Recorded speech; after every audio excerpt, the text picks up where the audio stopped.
시편 146편은 할렐루야 시로 유명합니다. 왜냐하면 시작할 때도 할렐루야로 시작하고 마칠 때도 할렐루야로 마치기 때문입니다. 그리고 찬양하는 이유도 분명합니다. 찬양하는 이유를 오늘 보면 10절이 우리에게 명확하게 설명을 해주고 있는 것 같아요. 여호와는 영원히 다스리시고 내 하나님은 대대로 통치하시리로다 할렐루야, 이렇게 되어 있거든요. 이 말은 하나님이 우리 인생 가운데 계심으로 영원히 다스리시는 하나님, 또 대대로 통치하시는 하나님을 찬양하고 있는 겁니다. 그런 것처럼 오늘 이 말씀이 저와 여러분에게도 찬양의 조건이 되었으면 좋겠고, 하나님의 다스림과 통치 가운데 우리가 항상 기뻐하고 즐거워할 수 있기를 진심으로 축복합니다. 하나님이 우리를 다스리신다, 대대로 통치하신다 라고 말씀할 때 우리가 읽은 말씀 가운데 6절에 보면 하나님을 창조주 하나님으로 소개하고 있습니다. 우주 만물을 창조하신 분. 또 7절부터 9절까지는 하나님이 사랑과 자비와 긍휼이 많으신 분으로 우리를 돕고 이렇게 보호하실 때 끝까지 책임지신다, 이런 이 약속의 말씀이 나와 있습니다. 그리고 10절에서 하나님은 영원히 우리를 다스리시는 분, 또 대대로 통치하시는 분으로 우리에게 소개하고 있습니다. 그렇다면 여러분, 이 말씀이 믿어지고 이 말씀이 아멘이 되면 우리가 이 세상에 살아가면서 걱정할 필요가 있겠습니까? 염려할 필요가 있겠습니까? 두려워할 필요가 있겠습니까? 없겠죠. 왜냐하면 창조주 하나님께서 하나님 그 사랑과 그 인자와 진실하심과, 그리고 그 하나님께서 그 모든 택한 백성들을 지켜주시고 보호하시는데 끝까지 지켜주신다고 약속하셨잖아요. 그러면서 하나님은 우리를 영원히 다스리시는 분이십니다. 대대로 통치하시는 분이십니다. 이쯤 되면 우리가 걱정하거나 염려를 하면 안 되는 것입니다. 왜냐하면 하나님의 통치 안에 우리가 있는 것을 믿어진다면 그 하나님의 통치 안에서는 반드시 우리에게 유익되고 좋은 일이 있을 것을 또한 믿어야 되지 않겠습니까? 왜냐하면 때로는 하나님께서 우리의 신앙을 연단을 통해 성숙하게 하거나 또는 우리의 믿음을 더 세우기 위해서 때로는 고난이라는 어떤 포장을 해서 이 고난을 우리에게 줄 수도 있어요. 또는 겉표지를 어려움으로 해서 우리에게 줄 수도 있습니다. 그러나 하나님이 우리를 통치하신다, 대대로 우리를 다스리신다, 이 표현은 뭐예요? 비록 고난이라는 포장지를 통해서 내가 지금 그 안에서 고난을 받을 수도 있고 또는 시험을 당할 수도 있지만, 그러나 그 고난과 시험까지도 합력하여 선을 이루셔서 어떻게 하냐면 유익이 되게 만든다는 거예요. 여러분 가운데 그런 분이 없기를 바라지만, 혹시 내가 너무 고난이 크다, 염려가 크다, 걱정이 많다, 혹시 그런 마음들이 있다면 하나님은 그것까지도 사용하셔서 우리의 영적인 삶에 유익과 복을 주신다는 사실을 믿음으로 아멘하시기를 주님의 이름으로 축원드립니다. 왜일까요? 우리가 잘 아는 시편 말씀에 보면 121편 말씀 있잖아요. 우리가 연말에 연초에 새 말씀을 우리가 많이 받기도 하고 또 설교 시간 때도 많이 쓰고 있죠.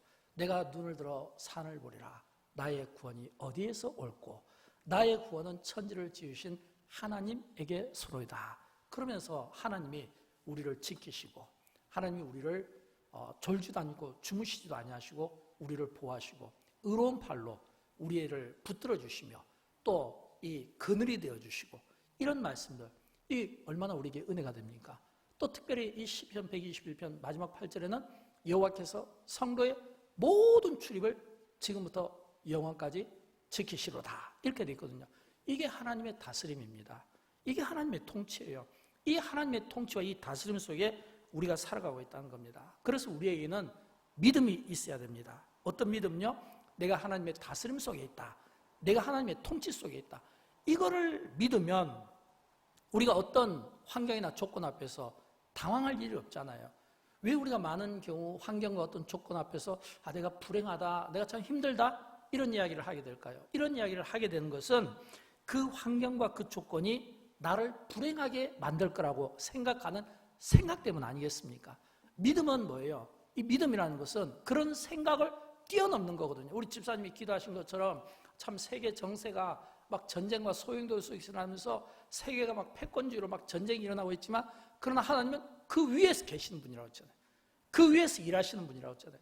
그 위에서 일하시는 분인 것을 믿으면 우리가 그 아래서 인간들이 가지고 어떤 다른 생각과 다른 목적 때문에 갈등하고 분열하는 것까지도 하나님께서는 합력하여 선을 이루실 거라고는 이 믿음, 이게 우리에게 필요하다는 겁니다.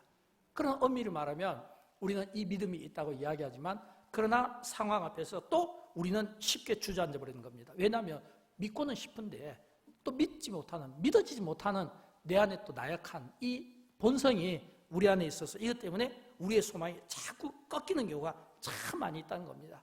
저는 그런 의미에서 오늘 우리가 읽었던 이 시편 146편은 하나님이 우리에게 소망이 되어주시고 우리가 하나님께 소망을 둬야 되는 이유를 우리에게 설명해 주는 말씀이라고 생각합니다.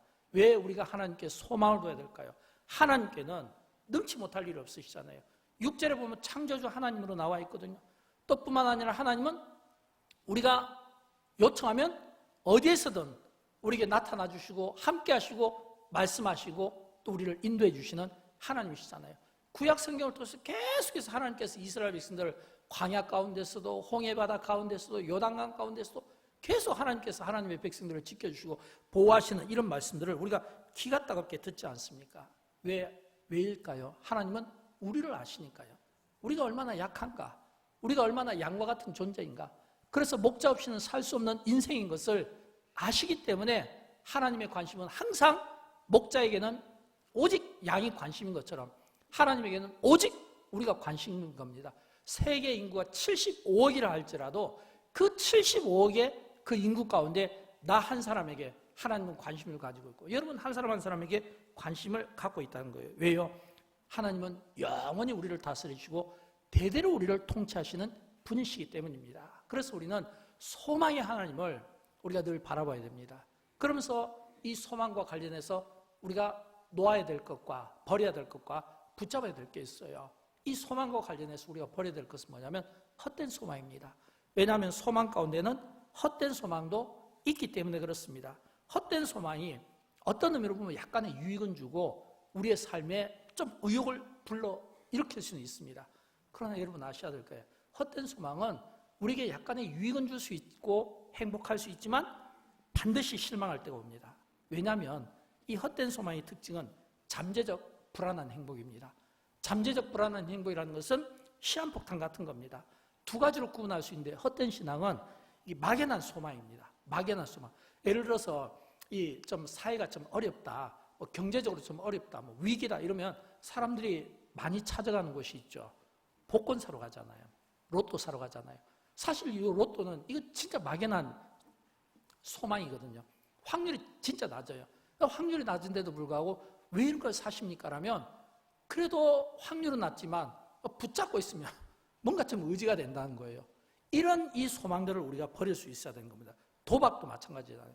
이 도박이라든지 복권이라든지 사실 이런 것들은 전부 다 영어로 이야기하면 어딕션, 중독과 같은 것들이거든요. 이런 소망들을 우리가 버려야 되는 거예요. 그 다음에 두 번째 소망인데 세속적인 소망입니다. 이 세속적인 소망은 물질 세계를 이야기하는 겁니다. 우리가 현실 세계에서 살아가면서 물질이 필요하니까요. 또는 뭐 인맥, 권력, 또는 건강 이런 것들은 우리가 현실 세계를 살아가면서 필요합니다. 그러나 이것 또한 필요해서 이것이 우리의 삶의 의욕을 일으키고 우리가 열심히 살아야 되고 열심히 노동해야 되는 이유가 되긴 하지만 그러나 그것조차도 이것이 완전한 소망은 될 수가 없는 겁니다. 왜냐하면 세속적인 소망이니까요. 목적이 나의 유익과 건강과 안전과 행복 이런 것들이 세속적 소망이 나를 갖다 책임져 준다고 생각을 하기 때문에 사실 이런 것들은 버려야 된다고 하는 겁니다. 왜냐하면 이 세상에는 모든 것들은 이 세월의 흐름에 따라서 결국에는 사라질 것들이고 소멸될 것들이고 인간은 흙으로 돌아갈 수밖에 없다는 겁니다. 잡으려고 하면 할수록 잡아지지 않는 것이 물질이고 잡으려고 하면 할수록 성공과 부와 명예가 더 멀리 날아가는 게 이게 이 현실 세계에서 우리가 붙잡고 싶어하는 이 헛된 소망이라는 겁니다. 여러분 우리가 솔로몬을 보면 알 수 있잖아요. 솔로몬은 해 아래서 자기가 모든 것들을 다 누려보지 않았습니까? 해 아래서 솔로몬은 다 누려봤어요. 뭐 물질도 누려보고 권력도 누려보고 명예도 누려보고요. 사람들의 인기도 누려보고요. 솔로몬이 해 아래서 안 누려본 게 뭐가 있습니까? 다 누려봤어요. 다 가져봤어요. 다 취해봤어요. 그리고 내린 결론은 전도서에서 헛되다는 겁니다. 마치 바람을 잡는 것과 같다는 거예요. 전도서 1장 14절 말씀, 내가 해 아래서 행하는 모든 일을 보았노라. 보고 경험했는데 보라 모두 다 헛되어 바람을 잡으려는 것이로다. 다 보니까 이 솔로몬이 해 아래에서는 땅에서는 모든 것들이 헛되어서 바람을 잡는 것과 같다라고 하는 것입니다. 사랑하는 여러분, 성경은 많은 경우 우리에게 이런 권면을 하고 싶어 합니다. 여러분, 너무 재물에 소망을 두지 마십시오. 왜요? 재물도 마찬가지예요. 시편 39편 6절에 보면 재물을 쌓으나 쌓는 사람은 있는데 누가 거둘는지 알지 못하나이다. 이거는 쌓는 사람은 있는데 이게 누구 것이 될지는 알 수 없는 거예요. 잠언 11장 28절 자기의 재물을 의지하는 자는 패망하려니와 의인은 푸른 잎사귀 같아서 번성하리라. 잠언 23장 5절 말씀, 내가 어찌 허무한 것에 주목하겠느냐. 정령이 재물은 스스로 날개를 내어 하늘을 나는 독수리처럼 날아가리라. 이런 말씀들이 성경에 보면 얼마나 많이 나오는지 모릅니다. 이 말은 재물이 우리에게 유익은 되지만, 일시적인 행복은 되지만 영원한 소망은 되지 못하는 헛된 소망이기 때문에 너무 욕심 부리지 말고 미련을 두지 말고 소망을 갖지 말라라고 하는 겁니다. 그래서 사도 바울이 우리에게 이런 권면을 해주고 있습니다. 디모데전서 6장 17절 말씀 같이 읽어보도록 할까요? 정함이 없는 재물에 소망을 두지 말고 오직 우리에게 모든 것을 후히 주사 누리게 하시는 하나님께 두며. 이 말은 이게 재물에 소망 두지 말고 모든 것을 후히 주사 누리게 하시는 하나님께 소망을 둬라. 하나님께 소망을 두라는 것을 우리에게 말씀해 주고 있습니다. 세상 권세도 마찬가지입니다. 여러분, 세상 권세도요, 이게 우리가 소망을 두면 안 됩니다. 왜냐하면 권세라는 것은 마치 풀의 잎 같아서 오래가지 못하고 시들어 버립니다. 아무리 화려한 꽃도요, 그 꽃이 오래가지를 못하는 거예요. 시들어 버리는 특징이 있어요. 베드로전서 1장 24절에 있는 말씀, 그러므로 모든 육체는 풀과 같고 그 모든 영광은 풀의 꽃과 같으니 풀은 마르고 꽃은 떨어지되, 이렇게 돼 있잖아요. 이 말은 어떤 권세도 어떤 권력도 오래가지 못한다는 겁니다. 그래서 권불 10년 이런 말이 있잖아요. 어떤 권세도 10년이 가지 못한다. 또 권불 10년, 이런 이 표현 속에는 뭐냐면 사람을 믿지 마라 라는 것을 우리에게 가르쳐주고 있는 것이죠. 사람, 재물, 권세, 권력, 이런 것들은 야고보 사도가 전부 안개와 같다고 했어요. 안개의 특징이 뭔지 알죠? 아무리 잡으려고 해도 안개는 잡히지가 않는 거예요. 이게 안개의 특징이에요. 모든 인생은 다 안개와 같다는 것을 우리에게 말씀해주고 있는 겁니다. 이게 헛된 소망이고 이게 헛된 바람 아니겠습니까? 그래서 우리가 기억할 것은 재물이라든지 권력이라든지 물 또는 어떤 인간관계라든지 건강이라든지 이 모든 것들이 중요한 것은 뭐냐면 하나님께, 변함없는 하나님께 가치를 두고 변함없는 하나님의 손에서 붙잡혀서 이게 가치 있게 쓰여질 때 이게 영원한 소망이 되는 것이지, 나를 위해 육신을 위해 쓰여지게 되면 헛된 소망이 된다는 겁니다. 무엇이든지 하나님께 붙잡혀서 변함없는 하나님의 그 은혜 속에서 가치를 가질 때, 똑같은 물질이지만 똑같은 권세지만 똑같은 어떤 건강이지만 하나님의 손에서 가치를 있게 쓰임받을 때 비로소 그것이 가치 있는 것이지, 나를 위해서 또는 쓰인다든지 또는 나의 정욕과 욕심과 탐욕이 이게 뒷받침이 된다면 이건 헛된 소망이 될 수밖에 없다는 겁니다. 그래서 성경은 시편 기자는 오늘 우리에게 중요한 교훈을 주고 있습니다. 오늘 본문 말씀 3절과 4절 말씀인데 우리 같이 읽어보도록 할까요? 귀인들을 의지하지 말며 도울 힘이 없는 인생도 의지하지 말지니 그의 호흡이 끊어지면 흙으로 돌아와서 그날에 그의 생각이 소멸하리로다. 아멘. 여러분, 여기에 귀인들, 도울 힘도 없는 인생, 이거 뭐냐면 전부 사람이잖아요. 두 번이나 반복이 있잖아요. 두 번이나 반복해서 귀인들을 의지하지 말며 도울 힘이 없는 인생도 의지하지 말라. 이 말은 사람을 의지하지 말라, 사람을 의지하지 말라, 이 말이에요. 왜 사람을 의지하면 안 될까요? 사람은요, 아무리 강해 보여도 아무리 대단해 보여도 사람은 의지할 대상이 아닙니다. 사랑의 대상인 거예요. 저의 짧은 목회 경험으로 의하면 사람은 의지의 대상이 아니에요. 사랑의 대상입니다. 하나님이 우리에게 주신 은사와 은혜를 나누는 대상인 것이지, 사람은 나의 의지의 대상도 아니고 나의 힘도 아니고 나의 배경도 아닙니다. 나의 힘은 하나님이에요. 나의 배경도 하나님이에요. 나의 소망도 하나님이에요. 사람은요, 귀인이든 도울 힘이 없는 인생이든 어떤 사람이든 다 한낱 약한 인간이고 흙으로 돌아갈 수밖에 없는 존재인 겁니다.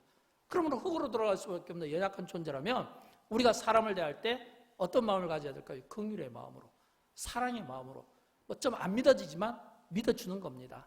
하나님이 내게 주신 것이 있다면 그것이 은사든 물질이든 무엇이든 나누는 존재입니다. 이게 우리가 사람을 대하는 태도지, 절대 의지하는 대상이 되면 안 된다고 한 겁니다. 그렇다면 이번에는 우리가 붙잡아야 될 게 뭘까요?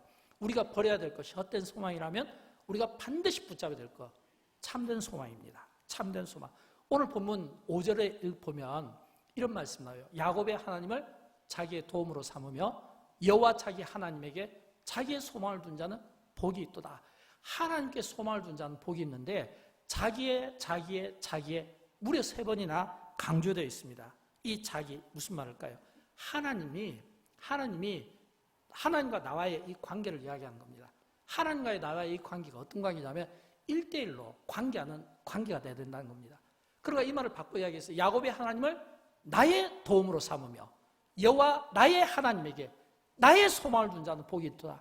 이렇게 자기를 나로 바꿔서 이야기할 수 있어야 되는 겁니다. 이 말은 누군가의 하나님이 아니라 나의 하나님인 것입니다. 나의 하나님, 내가 소망을 두고 내가 나의 하나님께 소망을 두고 하나님이 나를 돕는 겁니다. 나를 돕는 거예요. 우리 교회도 돕고 영광교회도 돕고 이 땅도 돕고 대한민국도 돕지만 나를 돕는 겁니다. 앞에서도 말씀드린 것처럼 75억의 인구 가운데 세계 인구 가운데 하나님은 나 한 사람에게 관심 있는 거예요. 나 한 사람에게 관심 있고 나를 돕기를 원하시는 거예요. 이게 하나님이 영원히 우리를 다스리시고 대대로 통치하시는 이유 아니겠습니까? 그러므로 하나님이 나를 돕고 나의 소망이십니다. 하나님은 내 인생에 대해서 내가 실수해도 하나님은 내 인생에 대해서 실수하지 않습니다. 내가 넘어져도 하나님은 내 인생에 대해서 넘어지는 법이 없어요. 실수하는 법이 없어요. 완전하신 하나님 창조주이십니다. 이 고백이 우리 속에 나올 수 있어야 되는 거예요. 여러분 구약성경에 나오는 에레미야 선지자가 왜 눈물의 선지자가 되었을까요? 이 에레미야 선지자가 눈물의 선지자가 된 것은 그 예루살렘 경내를 가면 우상에 쩔어 있고 우상 숭배에 쩔어 있고 그리고 막 이 외국에 있는 나라에 대해서 막 쩔어 있고 쩔쩔매는 나약한 모습들, 막 죄 때문에 나약하고 영성이 약해서 나약하고 하나님보다는 다른 것들에 막 의지하고 싶어하는 이런 나약함들이 있고, 그러니까 이 에르미야 선지자가 얼마나 화가 나겠습니까? 선지자의 입장으로 하나님의 말씀을 선포하는데 받아들이지 않는 그 모습 앞에서 얼마나 화가 나고 분한지. 그래서 우상 숭배하지 마십시오, 하나님이 우리와 함께 하십니다 라고 해도 백성들이 함께 하시는 분은 하나님이 아니라, 왜냐하면 하나님은 보이지 않으니까 멀리 느껴지고 눈앞에 보이는 우상이라든지 눈앞에 보이는 사람들을 더 의지하고 싶어하는 이런 이 마음들이 막 그 안에 이렇게 있으니까 이 에레미야 선지자가 막 속이 타는 거예요.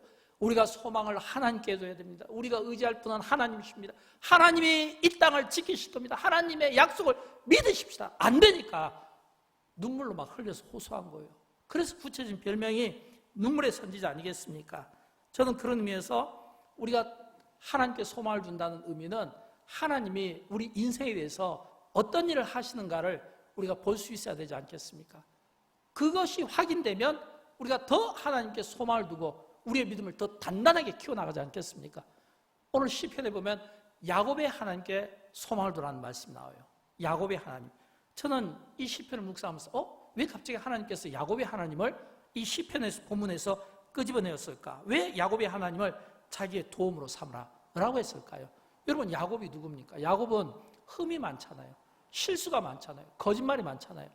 이사야서의 표현에 가면 자기가 스스로 지렁이라는 표현까지 썼습니다. 야곱이에요. 더 중요한 것은 이 야곱은 누굽니까? 우리가 과거에 우리 부모님들이 기도할 때 아브라함의 하나님, 이삭의 하나님, 야곱의 하나님 영광 올려드립니다. 아브라함과 이삭과 야곱의 하나님을 많이 불렀거든요. 야곱에게 아브라함은 할아버지예요. 조부. 이삭은 아버지예요.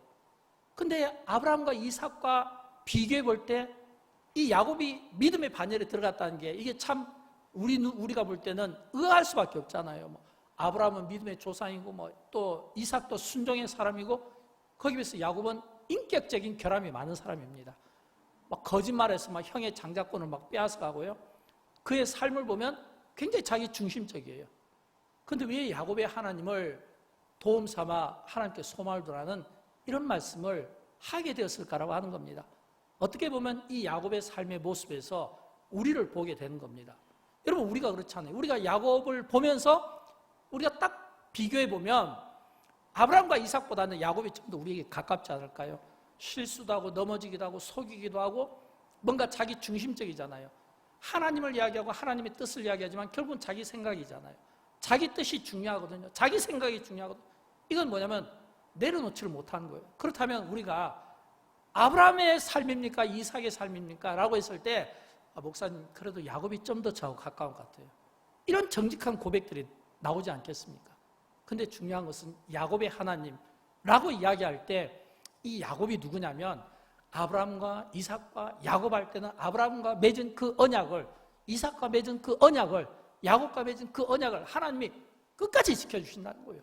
야곱은 실수하고 넘어지고 야곱은 실패한 인생이라도 하나님은 야곱에 대해서 실패하지 않은 겁니다. 하나님의 뜻이 온전히 야곱의 삶을 통해 이루어진 겁니다. 비록 인격적으로 부족하고 준비가 덜 됐지만 그럼에도 불구하고 하나님은 야곱의 삶을 붙들어 주신 겁니다.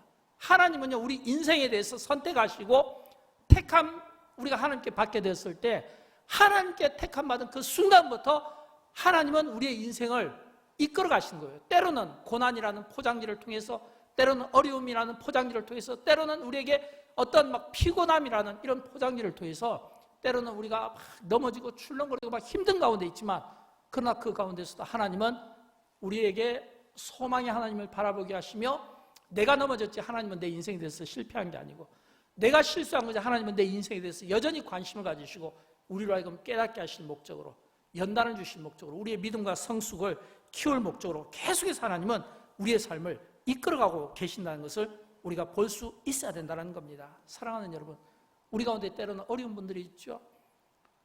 때로는 고난받는 분도 있습니다. 병으로 어려움 당하는 분들이 있어요. 지금도 예배를 드리고 싶은데 몸이 불편해서 나올 수 없는 상황이 있는 분들도 있습니다. 경제적인 어려움, 인간관계 어려움, 또는 직장의 어려움, 사업의 어려움, 어려움들은 우리가 이 땅에 사는 동안은 피할 수가 없는 거예요. 이 땅에 사는 동안은 피할 수가 없지만 하나님이 내 인생을 다스리고 하나님이 대대로 통치하신다는 것을 믿는 믿음의 사람들에게 뭔가 좀 그 믿음이 좀 매력이 있어 보이려면 믿어야 되지 않겠습니까?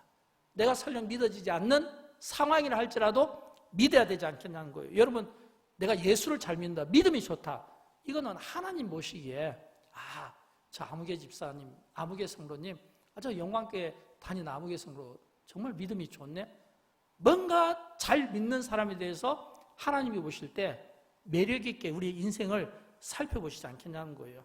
여러분, 예수를 잘 믿는 사람, 내가 믿는다는 거, 믿음 생활을 잘하는 사람, 내가 하나님의 말씀이 때로는 내가 받아들이기 어려운 환경이라 할지라도 내가 받아들이면서 내가 순종하겠습니다, 믿겠습니다 라고 고백할 수 있는 사람은요, 이런 이유 때문 아니겠습니까? 하나님이 우주 만물을 창조하시는 분이시고 합력하여 그 고난까지도 유익으로 만들어서 우리에게 선하게 하신 하나님, 우리와 약속하신 하나님, 야곱과 약속하신 것을 야곱의 삶을 통해 그대로 이루신 것처럼 하나님이 우리 인생에 대해서 약속하신 것을 그대로 이루시고 내 인생에 대해서 결코 실수하지 않을 거라는 것을 믿는 그 믿음이 있을 때 우리가 그 믿음을 증명하며 보여줄 수 있어야 되지 않겠냐는 겁니다. 저는 한 걸음 더 나아서 우리의 믿음을, 우리가 참 매력 있는 이런 어떤 믿음 생활도 참 중요하고 또 우리의 삶이 매력 있게 멋지게 우리의 믿음이 증명되려면 한 걸음 더 나가서 우리가 이 하나님의 말씀을 선포할 수 있는 이런 복음 전도자의 삶을 우리가 살아야 됩니다. 사도행전 27장에 보면 사도 바울이 이렇게 로마로 이렇게 압송되는 장면이 있습니다. 원래 바울의 꿈은 로마의 복음을 전하는 것이었습니다. 갈 수가 없잖아요. 갈 수가 없으니까 로마로 가기 위해서 제수의 신분을 택한 겁니다. 그래서 이제 배를 타고 왔는데 그 배가 얼마 가지 못해서 유라굴로라는 큰 광풍, 태풍을 만나게 된 거예요. 그 태풍을 만나서 이 배가 며칠, 몇 날 동안 그 태풍에 막 소용돌이 휘어쳐서 그 뱃속에 있는 276명이 전부 다 구원의 소망을 잃어버릴 정도입니다. 여러분 한번 상상해 보십시오.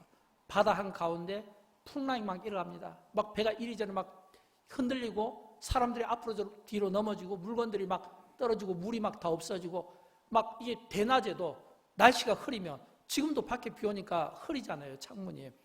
똑같은 날씨인데도 똑같이 예배를 드려도요, 뭐 꼭 저녁 예배 드리는 것 같은 이런 바깥에 보면 빛이 들어오지 않잖아요.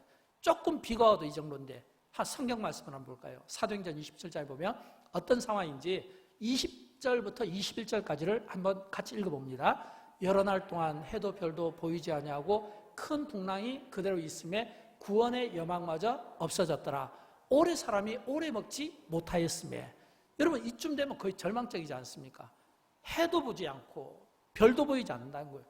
이 말은 뭐냐면 아침에도 비가 오고 저녁에도 비가 오고 풍랑이 부르니까 해도 별도 보지 못하는 거예요.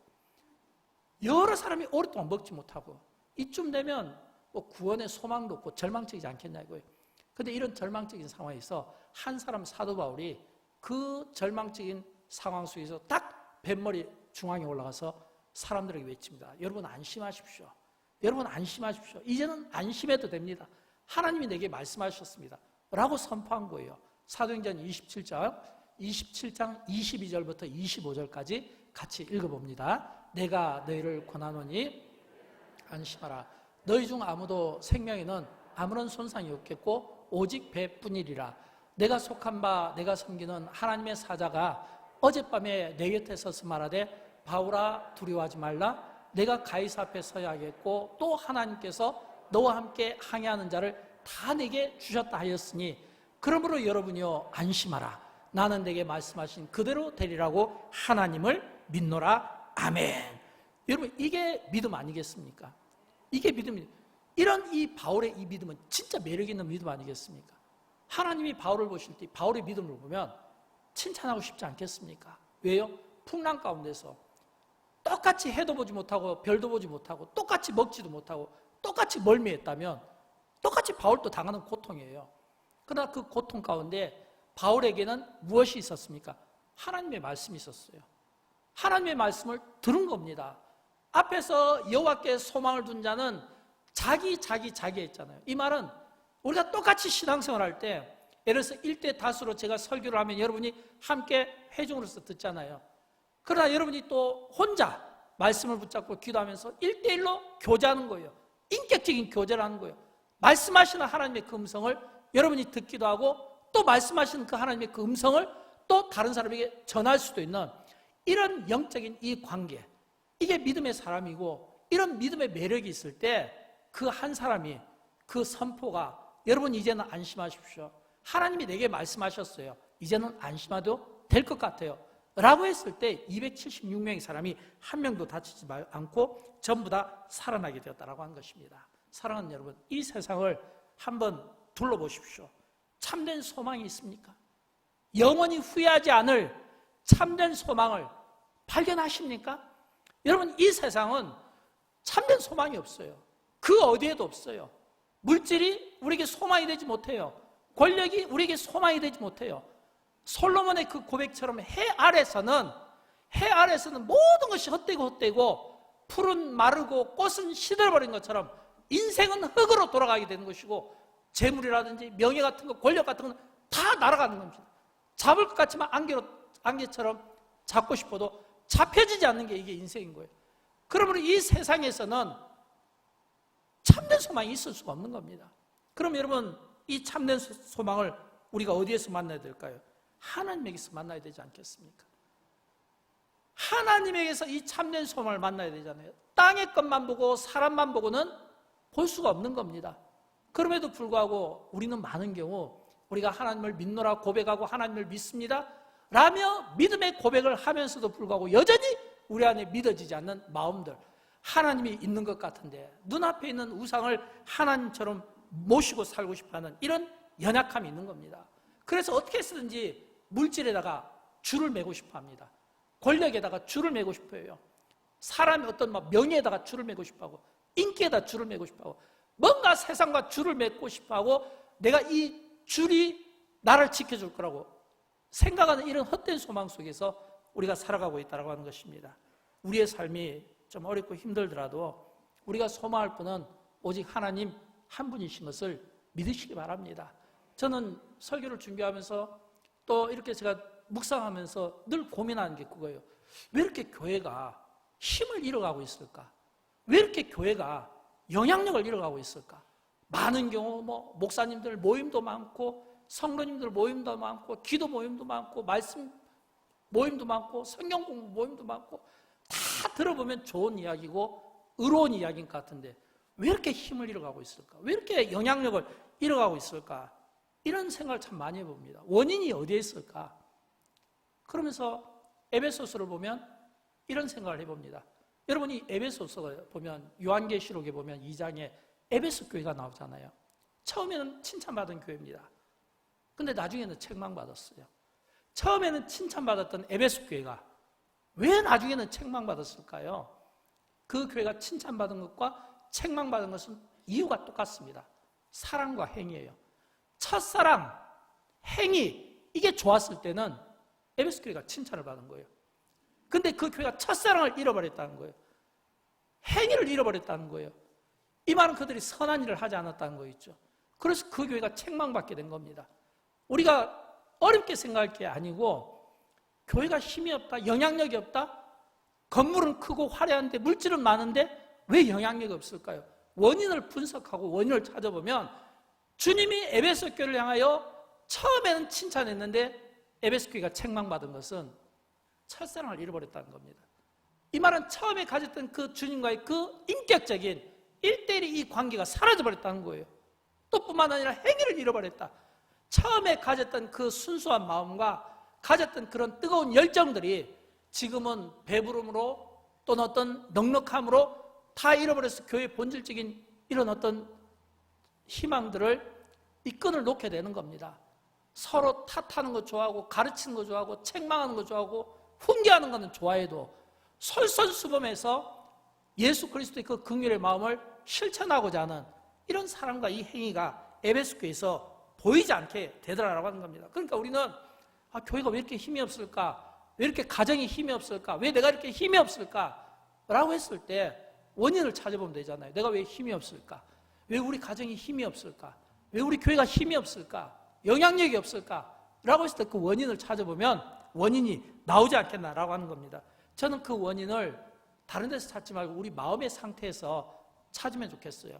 마음의 상태에서 점검을 받았으면 좋겠어요. 내가 하나님과 친밀함을 유지하고 있는지. 바울이 그 유라굴라 그 광풍 속에서 내가 하나님의 말씀을 들었습니다. 내가 하나님의 약속을 받았습니다. 라고 이야기한 것처럼 우리가 하나님과 친밀한 관계 속에서 하나님의 음성을 듣고 또 우리가 친밀한 가운데 우리가 하나님의 그 말씀을 깨달을 수 있는 그런 자정 능력만 있다면 끝난 거 아니겠습니까? 많은 경우 하나님을 사랑한다고 입으로는 이야기하고 다 교회에서 중요한 직분들, 직책들은 우리가 자랑하고 있지만 그러나 현실 세계에서 하나님 없이 살 때가 많다는 겁니다. 힘 없이 살 때가 많다는 겁니다. 그래서 걱정이 많아요. 염려가 많아요. 늘 걱정하고 염려하는 인생입니다. 여러분, 이 걱정하고 염려하고 너무 피곤하다, 이런 단어들은 사탄이 주는 단어입니다. 사탄이 우리에게 자꾸 이야기하는 거예요. 물질로 살아라, 자존심으로 살아라, 자존심으로 살아라, 피곤하다고 이야기하라. 이런 거 전부 사탄이 우리에게 이야기하는 거죠. 성령은 우리에게 그렇게 말하지 않죠. 성령 하나님은 하나님께 맡기십시오. 하나님께 소망하십시오. 비록 지금은 고난 가운데 있고 어려움 가운데 있더라도 그 고난과 어려움까지도 합력해서 결국에는 나에게 유익이 될 겁니다. 하나님의 다스림을 인정하시고 주권을 인정하시고 통치를 인정하시고 대대로 영원토록 통치하시는 하나님의 은혜에 나를 맡기고 사십시오 라고 이야기할 수 있잖아요. 근데 그게 왜 안 되냐라고 하는 겁니다. 이게 오늘 우리 그리스도인들의 딜레마고 우리의 연약함 아니겠습니까? 사랑하는 여러분, 그래서 우리 그리스도인들은 하나님께 소망을 둬야 되고, 하나님께 소망을 둔다는 것은 적어도 이 두 가지가 잘 이루어져야 되는 거예요. 하나는 기도고 하나는 전도라고 생각합니다. 기도는 우리의 연약함과 문제 해결을 위해서 기도하는 겁니다. 여러분, 우리가 언제 기도할까요? 하나님이 믿어질 때, 하나님의 능력이 믿어질 때, 내가 기도하면 응답된다는 것을 믿어질 때, 그리고 하나님이 하시는 일이 어떤 일인가, 하나님이 하시는 일을 볼 때 우리가 기도하는 거 아닙니까? 오늘 시편에서는요, 창조주 하나님께서 하시는 일을 우리에게 말씀해 주고 있어요. 그 말씀이 7절부터 9절까지예요. 우리 같이 한번 읽어볼까요? 어떤 말씀인지. 억눌린 사람들을 위해 정의로 심판하시며 먹을 것을 주시는 이시로다. 여호와께서는 갇힌 자들에게 자유를 주시는도다. 여호와께서 맹인들의 눈을 여시며 여호와께서 비굴한 자들을 일으키시며 여호와께서 의인들을 사랑하시며 여호와께서 나그네들을 보호하시며 고아와 과부를 붙드시고 악인들의 길은 굽게 하시는도다. 아멘. 여러분, 이게 하나님이 하시는 일이에요. 하나님이요, 줄인 자들에게 먹을 것을 주시고 갇힌 자들에게 자유를 주시고 맹인들의 눈을 열고 고아와 과부를 붙드시고 나그네들을 보호하시는 이 일들이 하나님이 하시는 일이라면 우리가 이 말씀을 붙잡고 기도할 수 있잖아요. 맹인들의 눈을 여신 하나님, 나의 질병을 고쳐주시고 연약함을 고쳐주시고 회복시켜줄 줄로 믿습니다. 나그네들을 보호하시고 고아와 과부를 붙들어 주신 하나님, 그래서 우리가 구제합니다. 그래서 우리가 선교하는 겁니다. 그래서 우리가 연약한 자들을 돕습니다. 우리의 일을 통해서 일하시는 하나님을 믿기 때문에 우리가 이 일을 할 수 있는 겁니다. 일 할 때 먼저 우리의 믿음과 함께 기도가 필요하지 않습니까? 매력 있는 믿음, 매력 있는 기도가 오늘 저와 여러분의 삶을 행복하게 만들게 될 줄로 믿습니다. 두 번째는요, 이 기도와 함께 전도입니다. 오늘 이 세상은요, 세상에 소망을 둔 사람, 헛된 것에 소망을 둔 사람 너무너무 많아요. 그런 분들은 우리는 이렇게 정의합니다. 하나님 없이 세상에서 방황하는 사람들이라고 합니다. 하나님 없이 세상에서 방황하는 사람들에게 소망의 복음을 전하는 일입니다. 여러분 어떻게 전할 수 있을까요? 우리가 복음을 전할 때에서 이웃 초청주를 우리가 준비해서 태신자들을 명단을 받고 그들을 기도하고 그들에게 전도하는 방법들이 있습니다. 또는 초청하는 방법들이 있습니다. 때로는 어렵고 연약한 어떤 기도가 필요하고 전도가 필요하고 구원이 필요한 분들에게 찾아가서 기도하는 경우가 있습니다. 또 그런가 하면 또 영광교회가 또 이 부활절 이 프로젝트를 통해서 또 우리가 복음을 전할 수 있습니다. 왜요? 선교사를 파송하고 또 어려운 이웃들을 돕고 고난받는 사람들을 돕고 전쟁으로 고난받는 피난민들 또는 화재로 또 이렇게 어려움 당하는 난민들 이런 분들을 돕는 것도 다 이게 전도가 되는 거예요. 북한에다 성경책을 보내는 것도 전도가 되는 거예요. 이런 이 전도하는 이 복음 전하는 일을 교회가 끊임없이 계속해서 만들어내고 이런 일들을 계속해서 세상에 흘려보내는 거예요. 에베소 교회에게 주신 말씀은 첫사랑을 잃어버렸다는 겁니다. 내가 내 해기를 나누니 첫사랑을 잃어버렸다는 겁니다. 그럼 여러분 에베소 교회가 회복하기 위해서 오늘 이 주님의 이 책망의 말씀을 통해 그들이 회복할 건 무엇입니까? 사랑과 행위 아니겠습니까? 처음에 가졌던 그 사랑과 처음에 가졌던 그 행위를 다시금 회복하는 거 아니겠습니까? 오늘 여러분 우리가 하나님 앞에 예배를 드립니다. 예배를 드릴 때 하나님께서 우리의 무엇을 받으실까요? 예배를 드릴 때 하나님께서 우리의 물질을 받으실까요? 아니면 우리가 멋있게 아름답게 메이크업하고 우리가 아름다운 옷을 입은 것을 보실까요? 성경은 우리에게 분명히 말씀해 주고 있잖아요. 하나님이 우리를 보시는 것은 중심을 보신다고 하잖아요. 하나님이 우리를 보시는 것은 마음입니다. 하나님 앞에 예배하는 우리의 마음을 보시는 거예요. 하나님 앞에 예배하는 우리의 마음을 받고 싶은 거예요. 우리가 하나님 앞에 예배 드릴 때 우리의 마음이 하나님을 향해 있는가 세상을 향해 있는가. 땅만 보는 인생은 항상 땅만 보니까 불평하고 원망하고 얼굴이 굳어있고 늘 헛된 것 소망이 가지고 있으니까 염려와 근심이 그 인생 속에서 사라질 수가 없는 거예요. 여호와여 내가 눈을 들어 산을 보리라. 나의 구원이 천지를 창조하신 하나님에게서로이다 라고 시편 기자가 고백했던 것처럼 우리가 하늘에 소망을 두고 하늘에 하나님께 소망을 두고 하나님을 보면서 소망에 하나님께서 오늘 이 땅을 치료하시고 이 땅을 회복하시고 이 땅을 구원하시도록 우리가 기도로 도울 수 있습니다. 복음전도로 도울 수 있습니다. 또 하나님께서 우리에게 주신 물질로 우리가 도울 수 있습니다. 지난주 당에서 우리 장로님들이 만장일치로 이번에 또 이 부활절 프로젝트를 위해서 선교사를 파송하고 선교사를 협력하고 또 이 일을 위해서 어려운 이웃들을 돕고 우크라이나 피난민들, 화재 피난민들 우리가 돕고 또 북한의 성경책 보내는 많은 재정들을 흘려보는데 기꺼이 만장일치로 동의해 주신 것을 감사하며 이런 거룩한 일들이 주님 오시는 그날까지 저와 여러분의 물질이 아름답게 쓰여짐으로 하나님의 영광 받으시고 소망은 하나님께 있습니다. 소망은 하나님께 있습니다.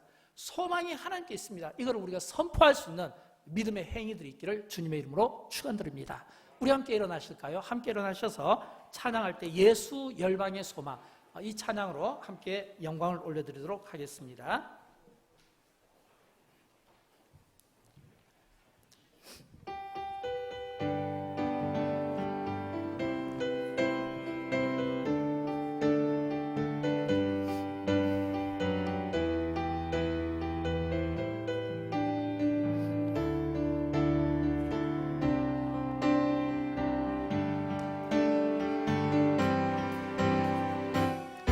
예수 열방의 소망 예수 우리의 위로자 주는 온 땅의 영원한 소망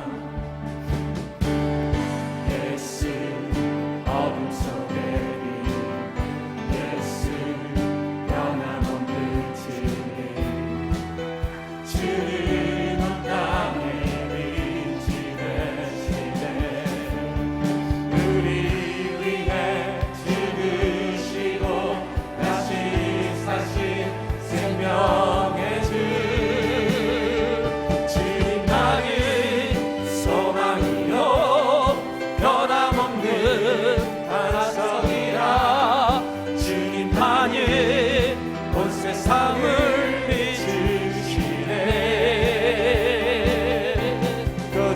주님께서 부활하신 우리 구주 평강의 왕 주 믿는 모든 자의 소망 되신